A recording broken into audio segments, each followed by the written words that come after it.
हिमालय पर्वत में एक बड़ी पवित्र गुफा थी। उसके समीप ही सुंदर गंगा जी बहती थी।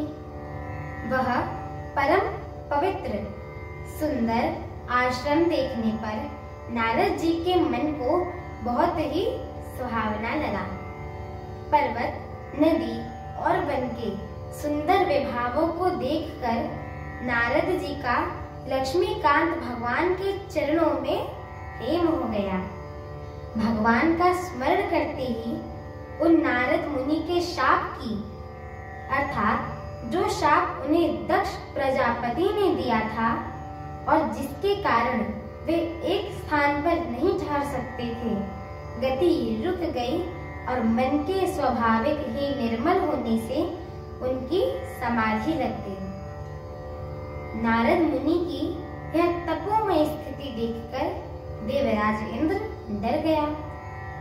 उसने कामदेव को बुलाकर उसका आदर सत्कार किया और कहा कि मेरे हित के लिए तुम अपने सहायकों सहित नारद की समाधि भंग करने जाओ। यह सुनकर मीनध्वज कामदेव मन में प्रसन्न होकर चला।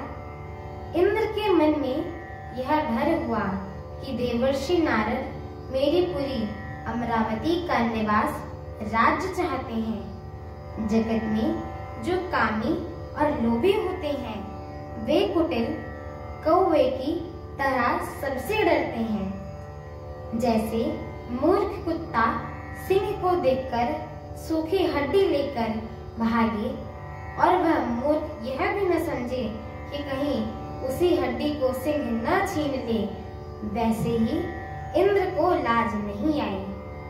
तब कामदेव उस आश्रम में गया। तब उसने अपनी माया से वहां बसंत ऋतु उत्पन्न कर दिया।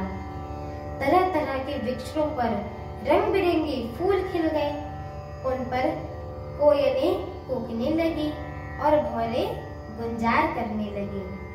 कामअग्नि को भड़काने वाली 3 प्रकार की अर्थात शीतल, मंद और सुगंध हवाएं चलने लगी। रंभा आदि नवयुवती देवांगनाएं जो सबकी सब कमाल कला में निपुण थी, वे बहुत प्रकार की तीनों तरंगों के साथ गाने लगी और हाथ में गेंद लेकर नाना प्रकार के खेल खेलने लगी। कामदेव अपने इन सहायकों को देखकर बहुत प्रसन्न हुआ और फिर उसने नाना प्रकार के माया जाल किए, परंतु कामदेव की कोई भी कला मुनि पर असर न कर सकी।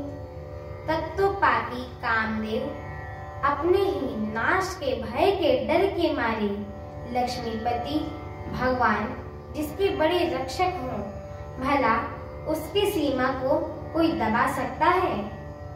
तब अपने सहायकों समेत कामदेव ने बहुत डरकर और अपने मन में हार मानकर बहुत ही आर्त वचन करते हुए मुनि के चरणों में जा पकड़ा। मेरी आगे की कथा सुनने के लिए मेरे चैनल को लाइक, शेयर, सब्सक्राइब एवं कमेंट अवश्य करें। बोलिए सियावर रामचंद्र की जय हो। पवन सुत हनुमान की जय हो। माता जानकी की जय हो। जय श्री राम। जय श्री राम।